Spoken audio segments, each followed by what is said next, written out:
Bismillahirrahmanirrahim. Alhamdulillah rabbil alamin wassalatu wassalamu ala Rasulillah wa ala alihi washabbihi ajma'in. Assalamualaikum warahmatullahi wabarakatuh.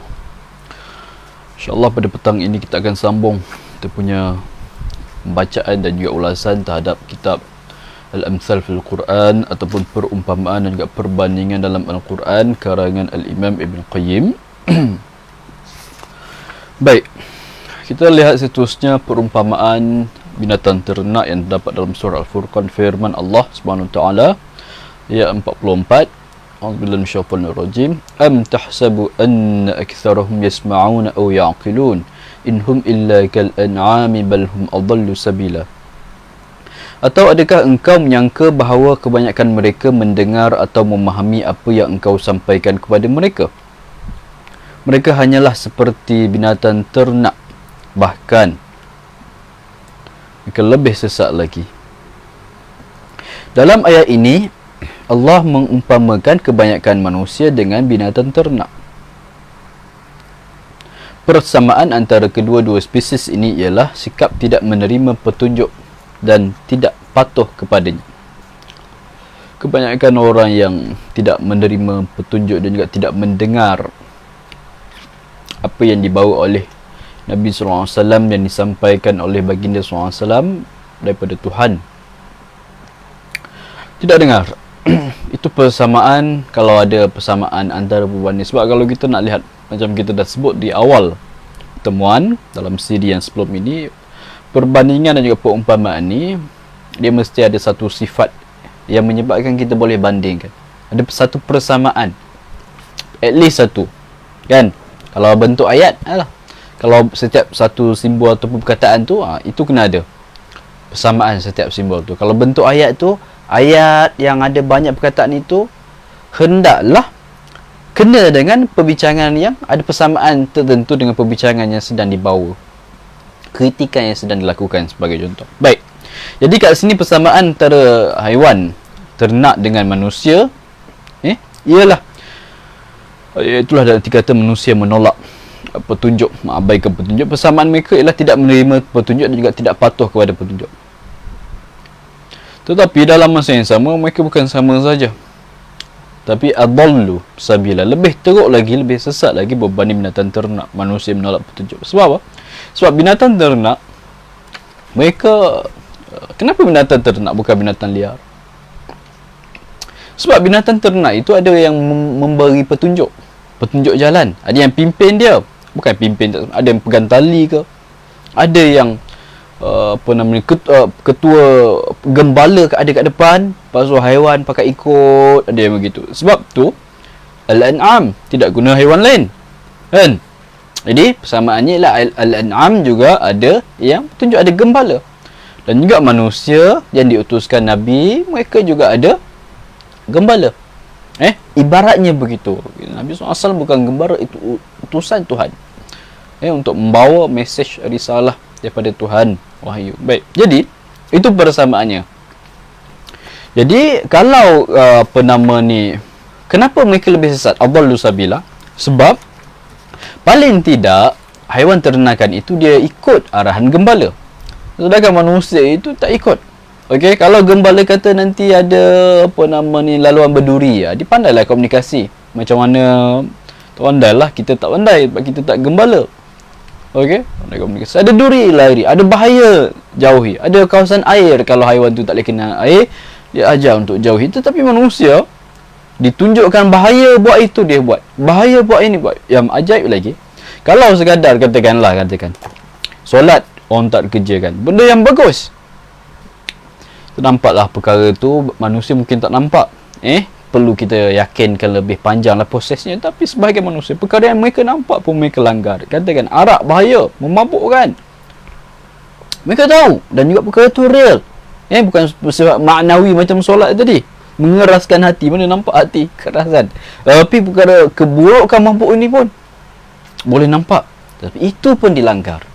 Itu dalam aspek itulah mereka digelar dan juga disebut Tuhan, bukan gelaran semata-mata, tapi disebut hukuman kepada golongan sebegeri ini lebih sesat daripada binatang ternak.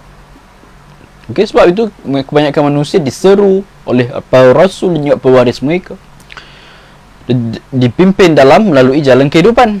Namun manusia tidak menyahut. Paling tidak binatang ternak mereka membezakan antara tumbuhan dan juga laluan berbahaya dan juga manfaat, lalu menjauhi yang berbahaya dan juga mendahulukan yang bermanfaat. Pergi kepada sebab apabila Islam sebagai contoh menyeru kepada perkara yang membawa kemaslahatan di dunia dan juga di akhirat, menyeru kepada mengelakkan diri daripada segala mara bahaya di dunia dan juga di akhirat, maka kemaslahatan itu perlu diterima, diikuti, dan juga kemudaratan itu perlu dielakkan. Bukannya sebaliknya. Kalau sebaliknya, seolah-olah lebih teruk daripada, umpamanya lebih teruk daripada binatang ternak. Jadi seterusnya, kata Syekh Ibn Qayyim, Allah Ta'ala juga tidak menciptakan hati kepada binatang ternak yang membolehkan mereka memahami, serta tidak menciptakan lisan untuk haiwan berbicara seperti manusia. Okay? Dalam masa yang sama, Allah mengurniakan hati dan juga lisan kepada manusia, kemudian mereka tidak memanfaatkan akal mereka, tidak memanfaatkan hati mereka, tidak memanfaatkan lisan mereka. Apa contoh manfaat lisan? Untuk berpesan-pesan kepada kebaikan dan juga berpesan supaya meninggalkan keburukan. Contoh, telinga dan juga mata tidak dimanfaatkan. Disebabkan itu mereka lebih sesat, adallu sabila, berbanding golongan ternak. Hal ini demikian kerana orang yang tidak mendapat petunjuk ke jalan kebenaran dan juga laluan yang sebenar, sedangkan ada panduan yang tunjuk, perkara dah ada, ataupun dalam setengah ayat sebut golongan macam ni kadang-kadang kalau mereka nampak jalan yang lurus, la yattakhidhuhu sabila, mereka tidak ambil jalan itu sebagai. Kalau nampak jalan yang sesat, mereka ambil. Yattakhidhu sabilal ghayyi yattakhidhu sabila. Kalau nampak jalan yang nyeleweng, sesat, mereka nak follow. Mungkin rare kononnya lah. Tak rare pun lagi ramai yang buat perkara yang tak baik hari ni kan. Bukannya yang rare tu hari ni ialah yang cuba laksanakan perintah Allah Subhanahu Taala dengan sebaiknya. Kalau nak kira rare, tapi kita bukan buat amal kerana rare tu tidak rare. Kita buat amal dan juga berpegang suatu perkara, keyakinan dan juga sebagainya kerana suatu itu kita percaya betul. Kita belajar, kita yakin betul. Boleh jadi tak betul? Boleh jadi tak? Setengah perkara yang mungkin kita belajar, saya tak kata apa nama ni, saya tak kata perkara apa ke, tapi setengah perkara yang kita belajar boleh jadi tak betul sebab pengalaman hidup kita kan. Mungkin guru tak betul. Itu maksudnya. Tetapi kita mencari kebenaran dan juga setakat yang kita jumpa dan juga kita berpegang setelah ilmuan yang kita yakini, juga perjalanan hidup pun kita yakini, dia belajar apa semua kita yakini, lalu kita amalkan. Tak ada masalah, insya-Allah. Okey, kita amalkan sebab kita dah berusaha untuk cari jalan. Paling tidak kita amalkan apa yang contohnya dan diterima oleh ribuan ulama sepanjang zaman sebagai contoh. Contohnya dalam menunaikan ibadat, dan juga persoalan-persoalan fikih dalam kehidupan kita lihat pandangan para ulama yang contoh dalam puasa ke apa ke, ulama yang sejak dahulu sampai sekarang dipegang pandangannya sebagai contoh. Okey, tidak ada masalah dan juga tidak mengaibkan pun hal tersebut. Okey, mungkin sebahagian orang kata tak nak ikut, apa masalah ikut? Tidak masalah pun. Ikut para ahli ilmu. Okey, yang kita yakini keilmuannya, bukan ikut yang sembarangan. Okey, apatah lagi contohnya ikut mazhab yang telah teruji ratusan tahun. Okey, dan juga didokong dan disokong, disyarahkan di itu ini, jadi kukuh sangat. Jadi kita bukan selamat, insya-Allah. Selamat. Jadi itu contohnya. Okey, kalau ilmu itu untuk demikian, tapi boleh jadi kadang-kadang mungkin setengah orang tersalah. Ramai hari ini yang mempergunakan agama ke apa ke, jadi tersalah guru apa semua, jadi dia tersesat daripada jalannya. Dan itu satu isu yang mungkin lain lah. Tapi isu yang kat sini, kalau dah dapat petunjuk tapi tidak mengamalkannya, tidak mengendahkannya, itu ibarat yang dibawa oleh ayat ini. Apabila dah ada ilmu untuk dipraktikkan, makin banyak ada ilmu, makin tak beramalan. Sebab dulu masa sikit-sikit ilmu, tahu itu, ingatkan itu wajib. Rupa-rupanya bila tambah ilmu sunat, bila tahu sunat tak buat. Patutnya sunat pun untuk buat. Sunat maksudnya sesuatu yang digalakkan untuk buat. Bila tahu suatu perkara dulu, tinggal ingat tak elok tu. Ingatkan membatalkan puasa, mengumpat katakan. Rupanya tak, membatalkan pahala puasa je. Buat balik. Nauzubillah. Itu masalah kalau ilmu itu jadi alat untuk menjauhkan kita daripada Tuhan. Patutnya makin bertambah, makin dekatlah kita usaha ke arah itulah. Kan? Jadi sebahagian orang makin ada ilmu, dia cuba berhelah. Dah dapat dah jalan untuk tak bayar zakat, untuk tak cukupkan nisab. Okey? Bila dah nak sampai haul dia dah nak cukup tahun, maka ketika itu kita hadiah duit kat orang sikit lah. So masa sampai setahun tak cukup lah. Itu helah.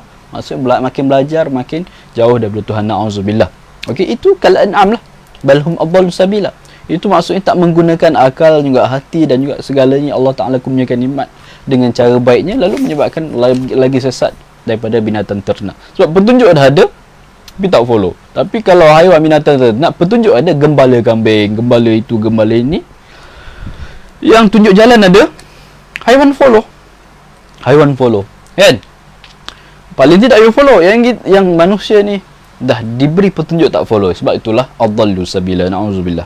Seterusnya perumpamaan dalam surah Rum ayat 28, Allah Subhanahu wa taala berfirman, darabalakum mathalan min anfusikum hal lakum mimma malakat aymanukum min syuraka'a fima razaqnakum fa antum fihi sawa' takhafunahum kakhifatikum anfusakum kadzalika nufassilul ayati liqaumin ya'qilun. Ini salah satu perumpamaan cukup mendalam cukup mendalam. So merenung diri sendiri. Kalau sendiri tak nak, kenapa buat kat Tuhan? Itu ibaratnya kesimpulannya kita baca. Dia punya terjemahannya ayat ini ialah Allah SWT berfirman dalam surah Rum ayat 28, Allah Ta'ala mengemukakan kepada kalian satu perbandingan dari keadaan diri kalian sendiri, iaitu relakah kalian menerima sebahagian hamba abdi yang kalian miliki itu menjadi rakan kongsi dalam harta benda yang telah dikurniakan Tuhan kepada kalian. Okey, ada contoh Tuhan kurniakan harta. Zaman dulu dia ada hamba abdi. Dia bagi share harta tu kepada hamba abdi dia. Sanggup ke? Itu Tuhan tanya. Supaya dengan penerimaan kamu itu mereka dan juga kamu sama-sama jadi, sama-sama berhak, sama rata. Harta tu harta kalian, Tuhan kurniakan.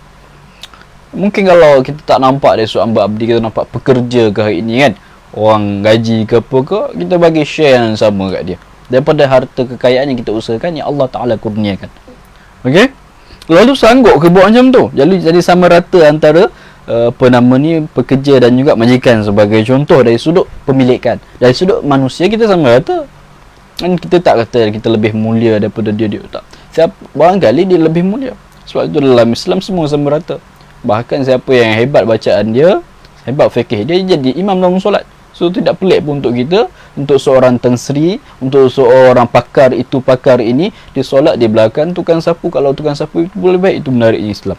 Dan juga itu menariknya falsafah solat dan juga falsafah ibadat kita, mengajar untuk kesamarataan. Macam puasa, semua puasa sama belaka tanpa ada beza, kecuali masyaqqah tertentu yang tak dapat dielakkan, sakit dan sebagainya. Jadi sanggup ke begitu? Kata Tuhan. Maksudnya Tuhan suruh renung, sehingga kamu pun tidak berani menguruskan harta benda itu dengan tiada persetujuan mereka. Maksudnya sama rata hak. Dia ada share, dia ada hak lah. So nak putuskan buat apa dengan harta tersebut, kena tanya dulu. Kamu pun tidak berani. Sebagaimana kamu tidak berani berbuat demikian dengan orang yang berkongsi dengan kamu, yang setaraf dengan diri kamu. Demikianlah kami jelaskan. Ini pertanyaan. Okey, pertanyaan. Tuhan tak jawab. Tapi Tuhan komen kat belakang itu, demikianlah kami perjelaskan ayat-ayat kami kepada golongan yang berakal. Maksudnya apa? Maksudnya kalau kita nak faham, kita kena guna akal kita lah. Sebab liqaumin ya'qilun. Kalau buat tak indah, kita tak faham. Jadi kita cuba faham ayat ini, surah Rum ini. Kata Ibn Qayyim, ini merupakan dalil berbentuk kiasan yang digunakan Allah untuk berhujah kepada golongan musyrikin yang menjadikan hamba dan juga milik Allah sebagai sekutu dan rakan kongsi baginya. Oleh itu Allah menegakkan hujah kepada mereka dengan alasan yang diketahui kebenarannya. Mereka dah tahulah, mereka tak sanggup. Okey, Tuhan tanya, kalau mereka tak sanggup lah, mereka usahakan harta itu nak share mudah-mudah kepada pekerja mereka sebagai contoh, kepada khadam mereka sebagai contoh. Okey, Tak tanya orang lain, tanya diri sendiri. Itu ayat tersebut dalil berbentuk kiasan. Antara bentuk hujah yang paling berkesan adalah apabila seseorang mengkiaskan lawan dia dengan dirinya dan juga berhujah kepadanya dengan alasan yang terdapat dalam dirinya sendiri. Kata Ibn Qayyim, ini contoh bentuk hujah yang cukup berkesan. Sebab kita sebut terus apa yang ada pada diri dia. Apa yang dia buat tu, kita katakan tu. Sekiranya nak kata benda yang dia buat tu tak betul, selalu kita sebut bandingannya nak suruh. Sebab dia tak mengaku dia buat tak betul. Orang tu syirikkan Tuhan, dia sekutukan Tuhan, dia letakkan dia ni sebagai hamba macam Tuhan, macam majikan.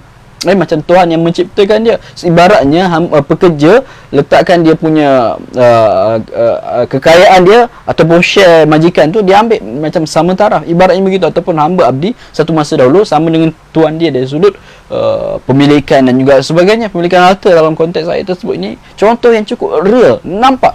Sebab tu perumpamaan datang untuk memudahkan dan juga mengesankan, bukan datang untuk menyebabkan kita susah nak faham. Datang untuk memudahkan kita faham. Dan ayat ini sebagai bukti yang cukup jelas. Okey? Jadi kalau benda tu tak diterima kalian, maka kenapa kalian sanggup syirik? Menjadikan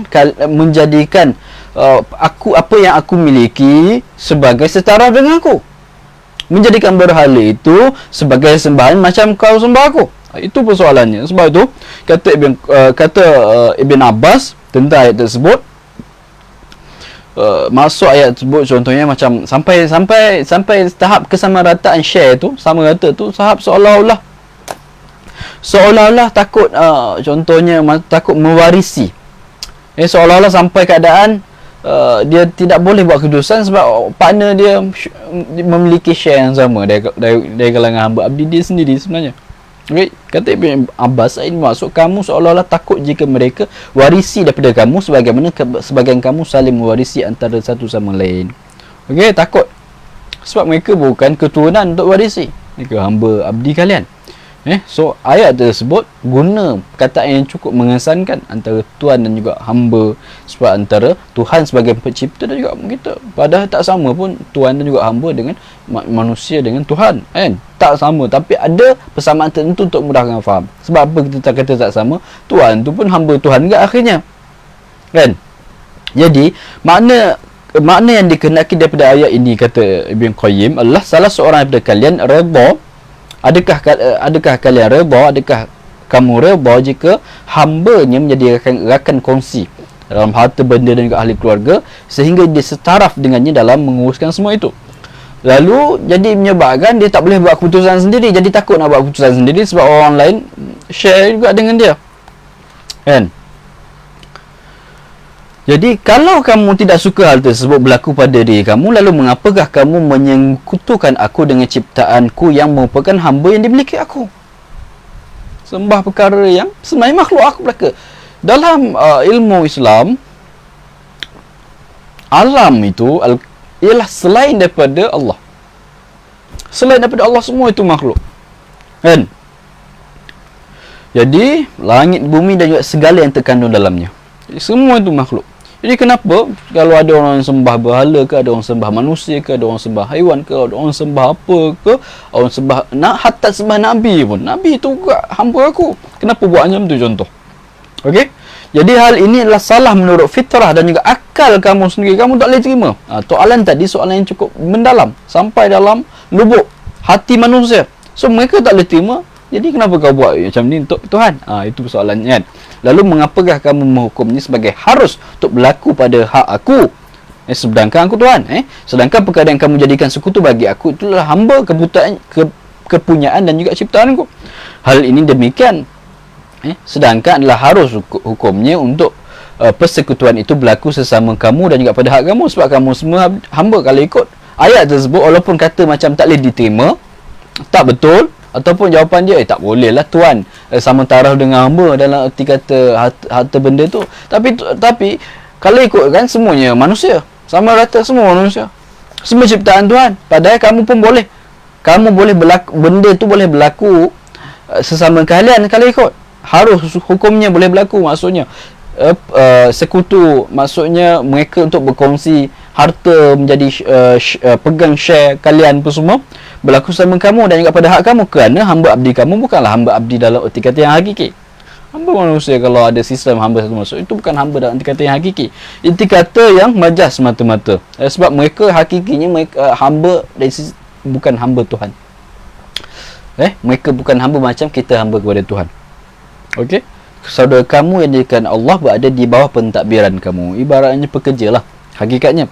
Serta kamu dan juga mereka hakikatnya merupakan hamba aku. Patutnya bolehlah berlaku begitu. Paling tidak kita kata bolehlah, walaupun dari sudut tak boleh memanglah. Tak boleh, tapi dari sudut keharusannya boleh berlaku lah sesama manusia.